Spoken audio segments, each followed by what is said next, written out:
अस्सलाम वालेकुम नाजरीन, मैं हूं मोहम्मद इमरान और आप देख रहे हैं आई वर्ल्ड। आज की खबर ने पूरी दुनिया को हिला के रख दिया। एक तरफ डोनाल्ड ट्रंप के दावे तो दूसरी तरफ ईरान का दो टोक जवाब है। आखिर क्या जंग होने वाली है या बहुत बड़ी गेम खेली जा रही है? हकीकत क्या है, आए जानते हैं। जो चैनल पे नए हैं वो चैनल को सब्सक्राइब कर दें, बेल आइकन को ऑन कर दें ताकि हर आने वाली वीडियो आप तक पहुंचती रहे। एक जानिब अमेरिका दावा कर रहा है कि हम ईरान मुज़ाकरात के लिए तैयार है, लेकिन ईरान ने इस बात को मुकम्मल तौर पर रद्द कर दिया और ईरानी फौज के तर्जमान ने भी कहा है कि ये सब झूठ है, हम किसी किस्म का कोई मुज़ाकरात नहीं कर रहे हैं। अमेरिका अपनी नाकामियों को छुपाने के लिए झूठा बयानिया बना रहा है और हम किसी किस्म के मुज़ाकरात के लिए तैयार नहीं है। अब सवाल ये पैदा होता है कि ईरान मान क्यों नहीं रहा है? क्योंकि नाजरीन, ईरान का मौका बिल्कुल वाज़ेह है। वो कह रहे हैं हम पहले भी अमेरिका के ऊपर एतमाद कर चुके हैं, लेकिन हमें धोखा मिला है। मजीद हम अमेरिका के ऊपर एतमाद नहीं कर सकते जब तक हमारी तमाम की तमाम शराइत नहीं पूरी की जाए। नाजरीन, अब खतरनाक बात यह है कि खित्ते के अंदर फौजी सरगर्मियां तेजी से काफी बढ़ रही हैं और मिडल ईस्ट के अंदर जितनी भी अमेरिकन फौज है वो तेजी से बढ़ती जा रही है। जंगी साजो सामान को यहाँ पर मुंतकिल किया जा रहा है। अभी एक जहाज भी उनका आया जो कहीं भी उसको लंगर अंदराज करने की इजाजत नहीं दी जा रही थी। उन्होंने तुर्की से इजाजत मांगी, काफी से ममालिक से इजाजत मांगी, उन्होंने नहीं दी। हाथा के यूरोप ने भी उस जहाज को लंगर अंदाज होने की इजाजत नहीं दी, लेकिन मिस्र ने उसको इजाजत दे दिया, क्योंकि जो मिस्र का बॉर्डर है वो फलस्तीन के साथ भी लगता है, इसराइल के साथ भी लगता है। कि वाई सिर्फ ये मिस्र ही था जो कि हालांकि फलस्तीन का हामी या फलस्तीन का साथ दे रहा, लेकिन जो जंगी साजो सामान है, जो उनके अंदर इमदादी स्टील आया गया जिसकी इसराइल वाले अपना उन्होंने बारूद बनाना है या उन्होंने अपनी जंगी साजो सामान बनाना है, उसको मिस्र ने इजाजत दे दिया कि आप यहाँ पे लंगर अंदराज कर लें और वहां से सामान वो इसराइल को मुंतकिल किया जाएगा और वहां पे वो अपनी जंगी साजो सामान बनाएंगे। क्योंकि अब अमेरिका के अंदर से भी आवाजें आने शुरू हो गई हैं।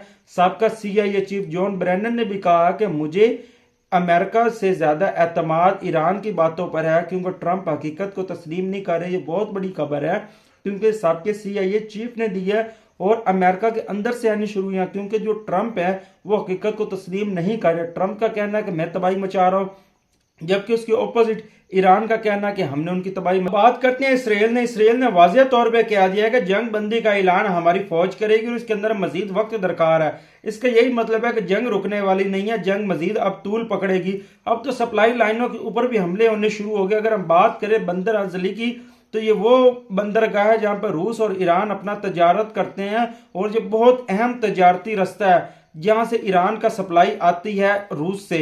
अगर हम बात करें, अगर ये सप्लाई लाइन मुतासिर होती है तो जो ईरान की जितनी भी इमदादी सामान आ रहा है, ईरान का लेन देन है, वो काफी हद तक मुतासिर हो सकता है और ईरान को इस चीज का मजीद नुकसान उठाना पड़ सकता है। दुनिया भर के ममालिक इस सूरत हाल पर नजर रखे हुए हैं। पाकिस्तान, तुर्की, मिस्र और दीगर ममालिक सालसी की कोशिश कर रहे हैं, लेकिन ईरान का जवाब साफ है कि हम एतमाद करने को तैयार नहीं है। वो कहते हैं हमने जब भी अमेरिका के ऊपर एतमाद किया हमें इसका नुकसान हुआ, तो लेकिन लिहाजा अब हम किसी किस्म का एतमाद नहीं करेंगे। अगर हम यहाँ पे एक दिलचस्प बात करें तो जो नॉर्थ कोरिया के सदर है किम जोंग उन का कहना है कि अमेरिका ने हमें भी ऐसे धमकियां दी थी और हमें भी ऐसे इन्होंने प्रेशराइज किया था और कहा था कि आप एटमी हथियार ना बनाए, लेकिन हम किसी किस्म के अमेरिका के दबाव में नहीं आए। अगर हम भी उस टाइम अमेरिका के दबाव के अंदर आ जाते जैसे आज वो ईरान को प्रेशराइज कर रहे हैं, तो आज हमारा भी वही हाल होता जो ईरान पे किया जा रहा है। इसके हमने अमेरिका की नहीं मानी और आज हम एटमी कुव्वत और अपने आप को हमने महफूज कर लिया। और मैं ईरान को भी यही मशवरा देना चाहूंगा कि आप लोग भी कभी भी अमेरिका की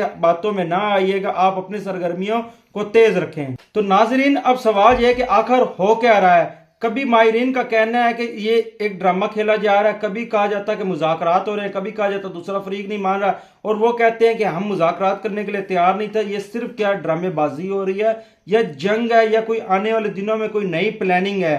तो आने वाले जो 24 घंटे हैं वो बहुत अहम है। 48 घंटे भी कहा जा रहा है, लेकिन जो 24 घंटे हैं वो ज्यादा अहम है। हमें इस पर नजर रखनी होगी, देखना होगा कि 24 घंटे के अंदर आलमी सतह के ऊपर क्या सूरत हाल पैदा होती है, क्योंकि पाकिस्तान भी सालसी के अंदर आ गया, मिस्र और तुर्की भी सालसी में आ गया। अब देखते हैं क्या इनकी सालसी के अंदर अमेरिका और जो ईरान है इनकी सुलह और मुआहदे होते हैं कि नहीं होते। क्या ईरान की तरफ से जो शराइत रखेंगे, जो ट्रंप की तरफ से शराइत रखेंगे, दोनों घर मानने को तैयार हैं कि नहीं है? अगर आप हमारे चैनल पर नए हैं तो आप हमारे चैनल को सब्सक्राइब कर लें और बेल आइकन को ऑन कर दें ताकि हर आने वाली वीडियो आप तक पहुंचती रहे। वीडियो को ज्यादा से ज्यादा शेयर कर दें। अगर आपको अच्छी लगती है तो लाइक कर दें, शेयर कर दें, कमेंट कर दें।